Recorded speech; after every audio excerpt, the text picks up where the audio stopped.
Hello everyone and good morning. My name is Vivek Sharma and today we will be discussing four major articles. पहले article में we will be discussing about removal of high court judges. Second article में maternal mortality rate के बारे में हम बात करेंगे and climate finance के बारे में हम बात करेंगे थर्ड आर्टिकल में. एयर डिफेंस सिस्टम के बारे में हमारा आखिरी आर्टिकल रहेगा. जैसा आप सभी को पता होगा रिसेंटली एक कॉन्ट्रोवर्सी आती है जस्टिस वर्मा के बारे में कि उनके घर में बहुत सारा कैश था जो होली के दिन आग लगने से सामने आता है. अब इसके बाद आनंद फानन में एक कमेटी बनाई जाती है दिल्ली हाई कोर्ट के जो चीफ जस्टिस थे उनके नेतृत्व में और उन्होंने इनिशियल फाइंडिंग को सबमिट किया. फिर 3 जजेस की एक कमेटी बनाई जाती है जिसमें 2 हाई कोर्ट के चीफ जस्टिस होते हैं और एक हाई कोर्ट के जज होते हैं जो इस पूरी कमेटी के मेंबर होते हैं. और इनकी रिपोर्ट के बेसिस पे अभी हुआ ये है कि उन्हें कहीं ना कहीं लाइक रिमूव करने के लिए इन्होंने रेकमेंड किया है और अब पार्लियामेंट इनके अगेंस्ट प्रोसीडिंग ले सकती है. अब वैसे अगर हम बात करें इंडियन कॉन्स्टिट्यूशन की तो वेरियस आर्टिकल हैं जो इससे डील करते हैं.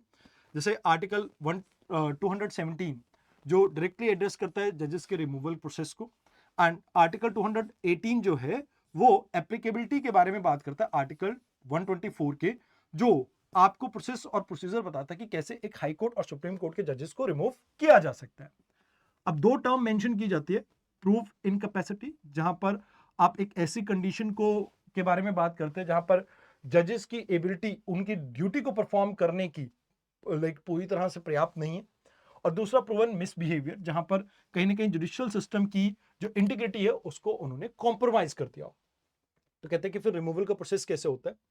तो कहते हैं सबसे पहले एक मोशन लाया जाएगा लोकसभा या राज्यसभा किसी में भी इंट्रोड्यूस किया जा सकता है.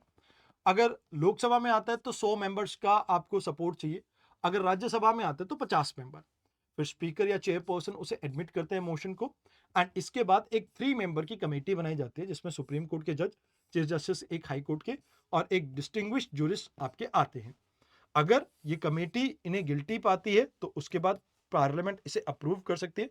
दोनों हाउसेज में स्पेशल मेजॉरिटी के साथ आपको अप्रूवल चाहिएगा एंड यहां पर फिर प्रेसिडेंट ऑर्डर पास करके उन्हें क्या कर सकते हैं, रिमूव कर सकते हैं.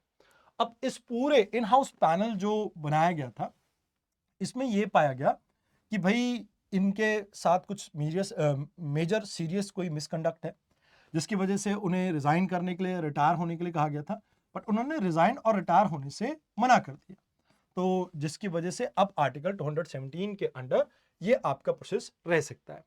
तो यहां पे आपको इसके बारे में इतना पता होना चाहिए. Now let's talk about next important article maternal mortality rate. अब ये होता क्या पहले इसे समझेंगे और फिर हम बाकी डिस्कशन करेंगे. मटरनल मोर्टालिटी रेट होता है कि जब 1 लाख लाइव बर्थ के ऊपर कितनी महिलाओं की डेथ हो रही है तो इसे मटरनल मोर्टालिटी रेट कहते हैं. इंडिया में समवेयर अराउंड ये पहले कितना हुआ करता था, 93 के आसपास हुआ करता था 2019 और 21 के बीच में. लाइक ये अभी तो रीसेंट डाटा नहीं है अपने पास बट कहा जाता है कि भाई 2018 में तो इससे भी बुरे हाल थे क्योंकि 2019-21 अभी भी 2025 चल रहा है तो बहुत पुराना डाटा हो गया. But still office of registrar general and census commissioner ने ये डाटा पब्लिश किया है तो अपने पास अभी ऑथेंटिक डाटा यही है, रीसेंट ऑथेंटिक डाटा. तो पहले 97 के आसपास ये बर्थ के ऊपर डिलीवरीज के ऊपर आपको डेथ देखने को मिलती थी. अब रिलेटिवली थोड़ी आपकी कम हो गई है.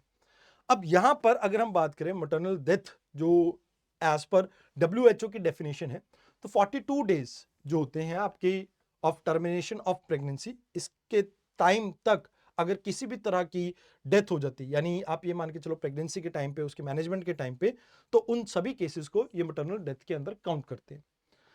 अब ज्यादातर इंडिया के अंदर ये मटरनल डेथ आपको देखने को मिलती है 20 से 29 साल की एज में एंड सेकंड हाईएस्ट 30 से 34 एज की गैप में आपको देखने को मिलती है.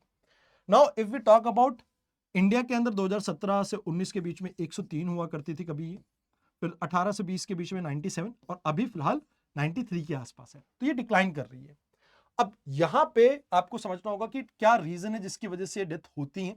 तो प्रेगनेंसी में कॉम्प्लिकेशन, चाइल्ड बर्थ के टाइम कॉम्प्लिकेशन या कई बार डिलीवरी के बाद कुछ कॉम्प्लिकेशन हो जाती है, इस वजह से ये डेथ्स आपको देखने को मिलती है. एंड एक मेजर पार्ट ये भी है कि हेल्थ केयर फैसिलिटी का एक्सेस ना होने पे अनसेफ अबॉर्शन के कारण भी ये डेथ होती है. वैसे सस्टेनेबल डेवलपमेंट गोल के अंदर हम रिड्यूस करना चाहते हैं मटरनल मोर्टालिटी रेट को 70 तक. मतलब अभी एक लंबा डिस्टेंस हमें और कवर करने की जरूरत है। आइए अब बात करते हैं क्लाइमेट फाइनेंस टैक्सोनॉमी की। अभी रिसेंटली आपको पता होगा कॉप 29 की मीटिंग हुई थी, और इस मीटिंग में इस मीटिंग को कहा जाता है क्लाइमेट फाइनेंस मीटिंग। बट इसमें कोई भी कंसेंसस बिल्ट नहीं हो पाई क्लाइमेट फाइनेंस को लेके। तो मिनिस्ट्री ऑफ फाइनेंस ने एक ड्राफ्ट फ्रेमवर्क लेके आई है कि भाई इंडिया के अंदर क्लाइमेट टैक्सोनॉमी के लिए, क्लाइमेट फाइनेंस टैक्सोनॉमी के लिए क्या टर्म्स यूज की जाएगी। तो इसमें कहा जाता है कि भाई जो भी क्लाइमेट अलाइंड आपकी इकोनॉमिक एक्टिविटी है वो इसकी एम्बिट में आएंगी, और ऐसी कोई भी इन्वेस्टमेंट जो लो कार्बन या क्लाइमेट रेजिलिएंट सेक्टर के ऊपर फोकस करती है, तो वहां पर भी आपको ये सेम चीज देखने को मिल सकती है। अब यहां पर कैसे कैसे टूल्स हम प्रमोट करना चाहते हैं। देखो, सबसे पहले तो हम ट्रांसपेरेंसी एंड स्टैंडर्डाइजेशन के ऊपर फोकस करना चाहते हैं, बिकॉज कई बार आपको ग्रीन वॉशिंग जैसी प्रॉब्लम्स भी देखने को मिलती है, जहां पर टेक्नोलॉजी कहा तो जाता है इन्वायरमेंट फ्रेंडली है, बट एक्चुअल में होती नहीं है। इसके अलावा हम यहाँ पर डेवलपमेंट करना चाहते हैं विकसित भारत की, जो कि क्लाइमेट न्यूट्रल हो, या आप ये कह सकते हो नेट जीरो को हम अचीव कर सकें। तो यहां पर कहा जाता है कि भी देखो, इसका सिग्निफिकेंस ये है कि स्टैंडर्डाइजेशन होने के बाद इन्वेस्टमेंट आने की पॉसिबिलिटी है आपके पास, प्राइवेट और इंटरनेशनल फाइनेंस इससे इंक्रीज होगा, एंड क्लाइमेट को लेके जो हमारे गोल है, जो हमारी नीड्स है, हम उसको फुलफिल कर पाएंगे। अब ऑब्जेक्टिव इसका यही है कि क्लाइमेट फ्रेंडली इन्वेस्टमेंट को हम प्रमोट कर सके, खासकर इंडिया के एनर्जी ट्रांजिशन के लिए, and reliable and affordable energy access को हम प्रमोट कर सके इंडिया के अंदर।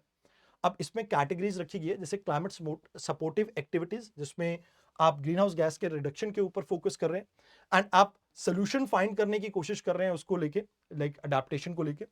एंड दूसरा है क्लाइमेट ट्रांजिशन एक्टिविटीज, जिसमें आप क्या कर रहे हो, रिडक्शन के ऊपर आपका लाइक थोड़ा जो काम है वो थोड़ा डिफिकल्ट है। जैसे example iron steel cement industry है, तो इसमें आप कार्बन का यूज अवॉइड नहीं कर सकते हो, बट आप एमिशन इंटेंसिटी के ऊपर जितना उसके एक यूनिट को प्रोड्यूस करने में आपको कार्बन अमिट करना पड़ रहा है, आप उस इंटेंसिटी को रिड्यूस करने के ऊपर फोकस करते हो। अब जैसा कि आप सभी को पता है कि इंडिया और पाकिस्तान का वॉर चल रहा है। वॉर तो क्या चल रहा है, अभी सिचुएशन इंटेंस है। तो इसमें वेरियस सिटीज के ऊपर पाकिस्तान ने हमारी अटैक किया था, जिसमें 400 प्लस ड्रोन्स से उन्होंने हमारे ऊपर अटैक किया था, और कई किनेटिक वेपन्स भी थे। तो यहां पर यह कहा जा रहा है कि भाई इसको डिफंक्ट करने के लिए हमारा S-400 एक मेजर रोल अदा करा। अब इसके ऊपर यूपीएससी मेंस में भी क्वेश्चन आया था, तो अपने लिए थोड़ा सा ये इंपॉर्टेंट हो जाता है।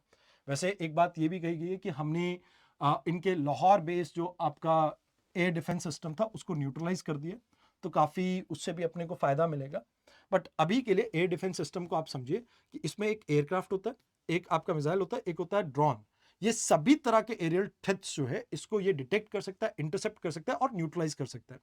अब इसमें एक फंक्शन होता है रडार का। रडार क्या करता है, सिग्नल्स को भेजता है, जो कि कहीं ना कहीं आपके जो एरियल थ्रेट्स है उसकी लोकेशन को ट्रैक करता है। फिर थ्रेट असेसमेंट किया जाता है कि किस तरह का वो थ्रेट है, और अकॉर्डिंगली उसको न्यूट्रलाइज करने के लिए मिसाइल्स, गन या जैमिंग किसका इस्तेमाल किया जाए उसके ऊपर फोकस रहता है। देन यहां पर टारगेट इंटरसेप्शन आपकी सरफेस टू एयर मिसाइल के साथ हो सकता है, और या आप कर सकते हो कि इसमें ये ऑटोनोमसली एक्टिवेट होता है, तो गन्स का भी इस्तेमाल हो सकता है, जैमिंग का भी इस्तेमाल हो सकता है, और ये मिड एयर उनको न्यूट्रलाइज कर देता है। जैसा कि मैंने कहा कि मिसाइल, एंटीक्राफ्ट गन्स और इन सब तरह की चीजों को इसमें न्यूट्रलाइज किया जा सकता है।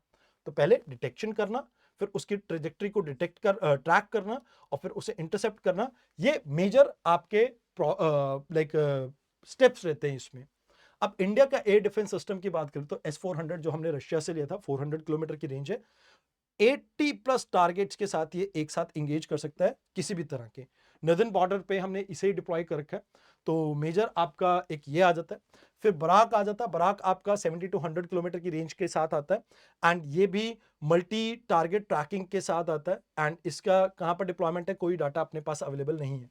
आकाश मिसाइल की बात की जाए तो इंडिजिनसली बिल्ड की गई है, 20 टू 30 किलोमीटर का रडार इसका रहता है।